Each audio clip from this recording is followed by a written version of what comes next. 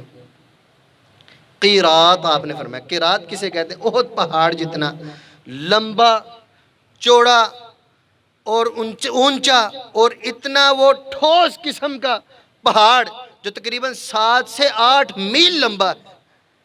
تو اللہ تعالیٰ اس کی نیکیوں سے اتنا ثواب ایک دن میں اس کتے کی وجہ سے اللہ تعالیٰ اس کی نیکیوں کو ضائع کرتے ہیں. تو انسان بڑے شوق سے اور بڑے معاملات ایسے خوش ہو رہا ہے اور دکھا رہا ہے اور ان پر ٹائم خرچ کر رہا ہے یہ ایک دن. اور اگر اس نے رکھا ہوا مسلسل تو یہ مسلسل اتنا اس کا ثواب ضائع ہوگا تو کتنا بڑا خسارہ ہے، کتنا بڑا نقصان ہے. تو یہ مت سمجھے کہ اس کی نیکیاں نہ ہو تو اس کے سرے گناہ پڑیں گے، اس کے سر پر اتنا گناہ پڑے گا کہ اس نے اللہ تعالیٰ. آپ کو پتہ ہے کہ اللہ کے نبی صلی اللہ علیہ وسلم ایک دن حضرت جبریل امین علیہ السلام کا انتظار فرما رہے ہیں، تو جبریل امین گھر میں نہیں آ رہے، اللہ کے نبی صلی اللہ علیہ وسلم انتظار فرما رہے ہیں. وہ بات ہوئی آپس میں، پوچھا بھی کیوں نہیں آ رہے گھر میں، باہر کیوں کھڑے ہیں؟ کہا آپ کی چارپائی کے نیچے کتے کا بچہ ہے. اللہ کے نبی صلی اللہ علیہ وسلم ہو، نبی کا گھر ہو، تو ادھر رحمت کا فرشتہ جبریل امین داخل نہ ہو، تیرا اور میرا گھر اور کئی کتے بندے ہو تو کہاں رحمتیں آئیں، کہاں اللہ کی رحمتیں آئیں. تو میرے بھائیوں اگر اس طرح کا شوق ہے تو اس کو دور کیجئے. اور بڑے شوق ہیں، اچھے شوق کر لیجئے، اللہ تعالیٰ کی فرما برداری والے شوق کر لیجئے، جہاد والے سسٹم میں شوق کر لیجئے، اور بڑے معاملات ہیں. تو اس لیے میرے بھائیوں اس طرح کا شوق جو ہے اس سے بچیں اور اپنے دوستوں کو بھی تبلیغ کریں، ان کو بھی سمجھائیں. یہ ان کے ساتھ خیر خواہی ہے، یہ بھائی چارے کا مقصد ہے کہ آپ اپنے بھائی کو اس کے نقصان سے بچائیں. تو اللہ کے نبی صلی اللہ علیہ وسلم نے فرمایا کہ جس نے اپنے گھر میں یہ شوقیہ سسٹم میں کتا باندھا، اللہ تعالیٰ ایک کی رات احد پہاڑ جتنا ثواب اس کی نیکیوں سے اللہ تعالیٰ ضائع کر کے رکھتے ہیں. تو اس لیے ہم سب کو چاہیے کہ اپنے نیکیوں کی حفاظت کریں اور اس طرح کے شوق نہ پالیں. ایک اور بات کہ ہم اللہ کے راستے میں بہت اللہ تعالیٰ ہم سب کو توفیق دے خرچ کرتے ہیں، لیکن بسا اوقات انسان جو ہے اس کے ذہن میں یہ بات آتی ہے کہ میں نے فلاں پر خرچ کیا ہے تو اس کو میرا احسان مند رہنا چاہیے، اور اگر وہ اس کا احسان مند نہیں رہتا تو آپ اپنی زبان سے اس کے حوالے سے گفتگو کرتے ہیں۔ تو اللہ تعالیٰ نے اس حوالے سے فرمایا یا ایھا الذین آمنوا لا تبطلوا صدقاتکم بالمن والاذی، اے مومنو احسان جتلا کر اور تکلیف دہ گفتگو کر کے اپنے صدقات، اپنی نیکی کے معاملات جو ہیں ان کو ضائع مت کرو۔ جو ایسا کرتے ہیں فَمَثَلُهُ كَمَثَلِ صَفْوَانٍ، اللہ نے اس کی مثال دی کیسے اعمال برباد ہوتے ہیں۔ كَمَثَلِ صَفْوَانٍ عَلَيْهِ تُرَابٌ، جو لوگ اس طرح کرتے ہیں کہ پہلے نیکی کر لی پھر بعد میں جتلا دی، پہلے اللہ کے راستے میں دیا پھر اس والے سے اپنی زبان کا تیکھا اور کیا اسے کہتے ہیں وہ غلط استعمال کی جس سے اگلے بندے کو تکلیف ہو۔ آپ نے فرمایا، اللہ تعالیٰ فرماتے ہیں فَمَثَلُهُ كَمَثَلِ صَفْوَانٍ عَلَيْهِ تُرَابٌ، اس کی مثال ایسے ہے بڑی ساری چٹان ہو اور اس پر مٹی پڑی ہو، فَأَصَابَهُ وَابِلٌ فَتَرَكَهُ صَلْدًا، کہ اس پر تیز موسلا دھار بارش پڑے اور ساری کی ساری مٹی چلی جائے تو اس چٹان پر آپ کو کوئی مٹی ملے گی؟ قطعاً نہیں ملے گی۔ اس طرح آپ کی نیکی کا اجر بھی آپ کو اس طرح نہیں ملے گا، بالکل ایسے ہو جائے گی جیسے ادھر مٹی نہیں پڑی تھی، آپ کی نیکی بھی بالکل ایسے ہو جائے گی جیسے آپ نے نیکی کی ہی نہیں۔ تو اس لیے میرے بھائیو لا تبطلوا صدقاتکم بالمن والاذی، اپنی اذا، اپنی زبان کے غلط اور یہ احسان جتلانے والے طریقے سے اپنے اعمال کو برباد مت کریں۔ بلکہ یہی بات نہیں، انسان کے اس حوالے سے نبی صلی اللہ علیہ وسلم نے فرمایا ثلاثۃ، تین قسم کے بدقسمت ایسے آدمی ہیں لا یکلمہم اللہ، اللہ تعالیٰ ان سے بات نہیں کریں گے، دور ہو جاؤ۔ غصہ، ناراضگی، اللہ تعالیٰ کا ان سے دوری، لا یکلمہم اللہ، دور ہو جاؤ، میں بات نہیں کرنا چاہتا۔ ولا ینظر الیہم، ان سے نظر نہیں ملائیں گے، جاؤ، دیکھیں گے نہیں، اعراض ہوگا۔ ولا یزکیہم، اور ان کو گناہوں سے پاک بھی نہیں فرمائے۔ ولہم عذاب علیم، ان کے لیے دردناک عذاب ہوگا۔ ان میں سے پہلا آدمی المنان بما اعطا، جو اللہ کے راستے میں دیا ہے اس کے اوپر احسان جتلا رہا ہے کہ میں نے تمہیں دیا، یہ اس پر احسان نہیں ہے بلکہ انسان کو رب تعالیٰ کا شکر گزار ہونا چاہیے۔ اے اللہ تو نے مجھے دینے والوں میں بنایا ہے، اگر تو چاہتا تو میں اس لینے والے کی طرح بھی ہو سکتا تھا۔ اللہ تیرا میں شکر گزار ہوں، تو نے مجھے دیا اور پھر اس کے بعد تو نے مجھے دینے والا بنایا۔ اگر چاہتا تو میں مسکین ہوتا، اگر تو چاہتا تو میں یتیم ہوتا، اگر تو چاہتا تو میں مسکین اور میں بیوہ ہوتی۔ اللہ کے نبی صلی اللہ علیہ وسلم نے ہمیں یہ تربیت فرمائی ہے کہ ہم اپنے اعمال کو اس طرح برباد مت کریں، اللہ کے لیے اللہ کے راستے میں خرچ کریں اور اس کے اجر و ثواب کی امید بھی رب تعالیٰ سے رکھیں۔ تو احسان نہیں جتلانا ہے۔ ایک اور بڑی عظیم بات ہے جس سے اکثر لوگ غافل رہتے ہیں، وہ عصر کی نماز ہے۔ عصر کی نماز بڑی اہمیت کی حامل، اس کی اسپیشل تاکید قرآن مجید میں ہے۔ اللہ تعالیٰ فرماتے ہیں حافظوا علی الصلوات، نمازوں کی حفاظت کرو۔ تو نمازیں فجر، ظہر، عصر، مغرب، عشاء ساری آ گئیں، پھر اسپیشل فرمایا والصلاۃ الوسطیٰ، عصر کی نماز، درمیانی نماز کی بھی آپ نے اسپیشل حفاظت فرمائی۔ اس کی اہمیت کا مزید اندازہ یہ لگائیں، اللہ تعالیٰ نے قسم اٹھا دی والعصر ان الانسان لفی خسر، نماز عصر کی قسم ہے، انسان خسارے۔ اس کی اہمیت کا مزید اندازہ لگائیں، من فاتتہ صلاۃ العصر فکأنما وطر اہلہ ومالہ، کیوں انسان غافل رہتا نماز سے، یا مال و دولت کے حوالے سے یا بچوں میں مشغولیت کے حوالے سے؟ تو اللہ کے نبی صلی اللہ علیہ وسلم نے فرمایا جس کی عصر کی نماز رہ گئی، اس سے چھوٹ گئی، جس کی عصر کی نماز چھوٹ گئی، وہ یوں سمجھے اس کا مال بھی برباد ہو گیا، اس کا گھرانہ بھی برباد ہو گیا۔ اور یہ حدیث جو میں آپ کو سنانے لگا ہوں اس میں ہے جس نے عصر کی نماز چھوڑی، ایک ہے چھوٹ جانا، ایک ہے چھوڑنا۔ آپ نے فرمایا من ترک صلاۃ العصر فقد حبط عملہ، جس نے جان بوجھ کر عصر کی نماز کو چھوڑ دیا اللہ نے اس کے اعمال کو برباد کر دیا۔ یہ عصر کی نماز بڑی اہمیت کی حامل ہے۔ یہ وہ نماز ہے، یہ وہ نماز ہے جب فرشتوں کی ڈیوٹیاں تبدیل ہوتی ہیں اور آپ کا رجسٹر آسمانوں پر جاتا ہے اور رب تعالیٰ سپیشل پوچھتے ہیں بتلائیے میرا فلاں بندہ کیا کر رہا تھا۔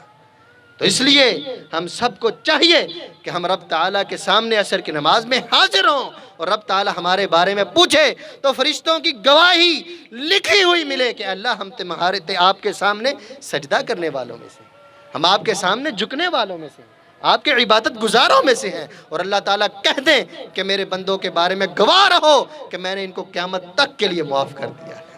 تو میرے بھائیو، عصر کی نماز جس آدمی کی رہ گئی اس آدمی کے اعمال برباد ہو گئے، اور جس کے یہ سارے کام ہی ٹھیک ہوئے۔ ایک خرابی ایسی ہے جو ہمارے معاشرے میں بہت زیادہ عام،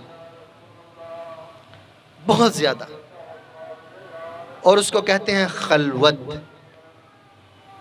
تنہائی، علیحدگی، جدا ہونا سب سے، اکیلے، اور خاص کر اس کے زمانے میں، خاص طور پہ موبائل کے زمانے خاص طور پہ۔ آپ کو ایک روایت سناتا ہوں نبی صلی اللہ علیہ وسلم کی، اور اس حوالے سے ہم سب کو اپنے گریبان میں خود جھانکنا ہے۔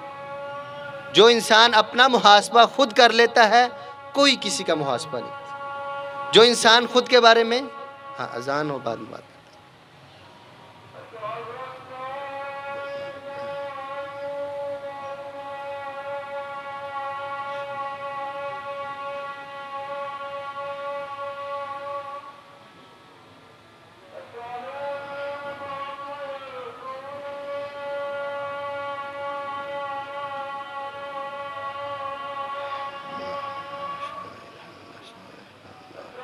روایت بیان کر کے اپنی بات کو ختم کرنا چاہتا ہوں، ہے ٹائم نا؟ اللہ کے نبی صلی اللہ علیہ وسلم نے فرمایا لَأَعْلَمَنَّ أَقْوَامًا مِّنْ أُمَّتِي يَأْتُونَ بِحَسَنَاتٍ كَجِبَالِ تِهَامَةٍ، کہ میرے صحابہ لازمی طور پر میں اپنے امت کے ان لوگوں کو جانتا ہوں جو تہامہ نامی پہاڑ، تہامہ علاقے کے پہاڑوں کی طرح بڑے بڑے اپنے اعمال لے کر آئیں گے۔ فَجَعَلَهُمُ اللَّهُ هَبَاءً مَنْثُورًا، اللہ تعالیٰ ان کے اعمال کو راکھ بنا کر اڑا دیں گے۔ تہامہ کے حوالے سے میں نے وہ میڈیا پہ دیکھا، وہ کافی نا اونچے بھی اور کافی چوڑے ضخیم قسم کے پہاڑ ہیں، بڑے بڑے پہاڑ۔ تو اللہ کے نبی صلی اللہ علیہ وسلم میں اتنے بڑے بڑے اعمال تہامہ علاقے کے پہاڑوں کی طرح وہ اپنے اعمال بڑے بڑے اکٹھے کر کے آئیں گے، لیکن اللہ تعالیٰ ان کے اعمال کو برباد کر دیں۔ صحابہ نے عرض کیا اللہ کے نبی صلی اللہ علیہ وسلم صفہم لنا وجلہم لنا، اللہ کے نبی صلی اللہ علیہ وسلم ہمیں ان کے اوصاف بتلائیں، وہ ایسے لوگ کون سے ہوں گے، ہمیں ان کے اوصاف بتائیں، ان کی صفتیں بتائیں تاکہ ہم ان لوگوں میں سے نہ ہو جائیں۔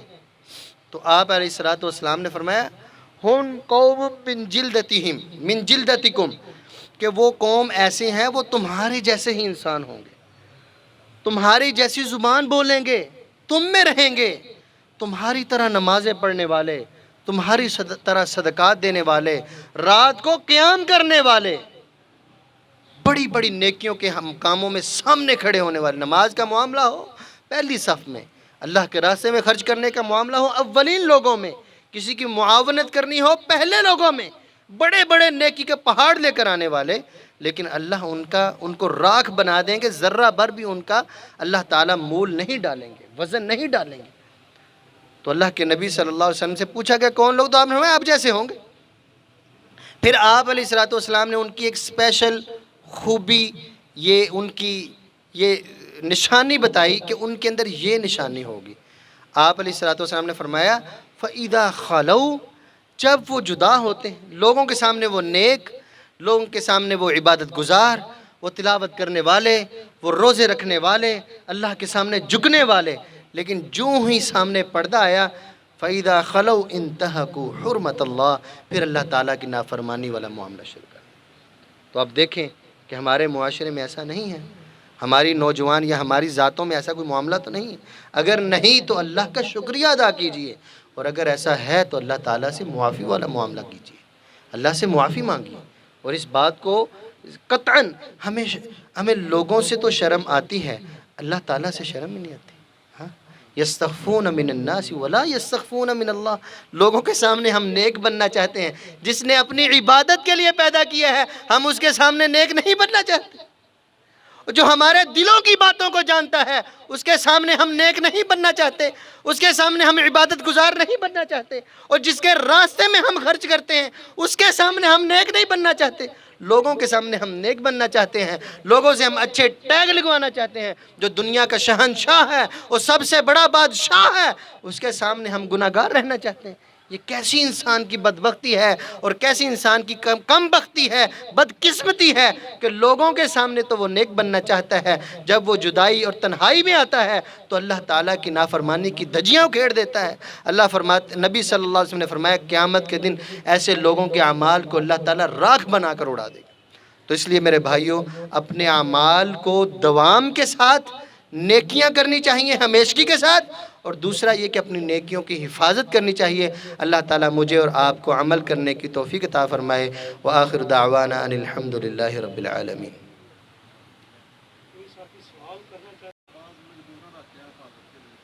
گھروں میں حفاظت کے لیے نہیں، اللہ کے نبی صلی اللہ علیہ وسلم نے کھیتی کی حفاظت کے لیے اجازت دی ہے۔ گھروں میں حفاظت کے لیے کوئی اور سسٹم انسان کو اختیار کر لینا چاہیے۔ ہاں، کھیتی وہ ریوڑ ایک، چونکہ وہ جانور ہوتے ہیں، وہ کھیتی ہوتی ہے، تو وہ باہر ایک سسٹم حویلی ہوتی ہے، تو اس حوالے سے نبی صلی اللہ علیہ وسلم نے اجازت دی ہے۔ اور ویسے بھی اس کی خرید و فروخت کے حوالے سے آپ نے اس کی کمائی سے منع فرمایا ہے۔ جب کمائی نہیں ہوگی ترویج بھی کم ہوگی۔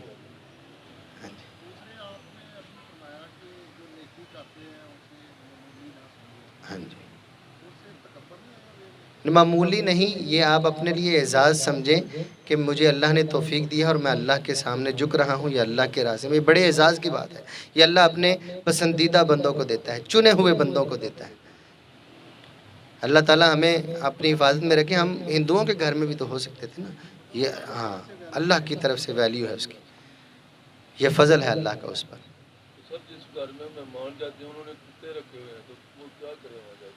مہمان جائیں اور آ جائیں، ان کو سمجھائیں تھوڑا سا، نہیں سمجھے تو اللہ تعالیٰ ان سے معاملہ فرمائے گا، دعا کریں ان سے۔ نہیں، آپ کے جانے سے کیا حرج ہوگا، مجبوری میں آپ نے جانا ہی ہے، آپ جائیں گے تو سمجھائیں گے نا۔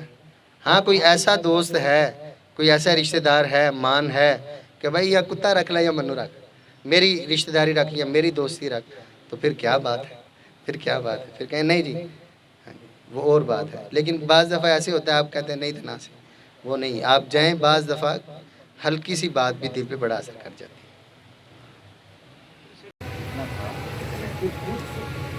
گورنمنٹ کی طرف سے کوئی ادارے جیسے وہ بیت المال ہوتا ہے اس طرح، اس میں جمع کرانا افضل ہے یا اپنے ہاتھ سے خود حقدار کو ڈھونڈ کر اپنے ہاتھ سے، یا جو پرائیویٹ ادارے ہیں جس طرح یہ ادارہ ہے، اس طرح اور لوگوں نے کئی ادارے کھولے ہوئے ہیں وہ زکوٰۃ اور زکوٰۃ وغیرہ مانگتے ہیں، یہ کس طرح جو اس کو صرف کیا جائے؟ دیکھیں، افضل کی بات کر رہے ہیں کہ زکوٰۃ سرکار بھی لیتی ہے اور مختلف ادارے بھی لیتے ہیں، تو انسان خود بھی خرچ کرتے ہیں۔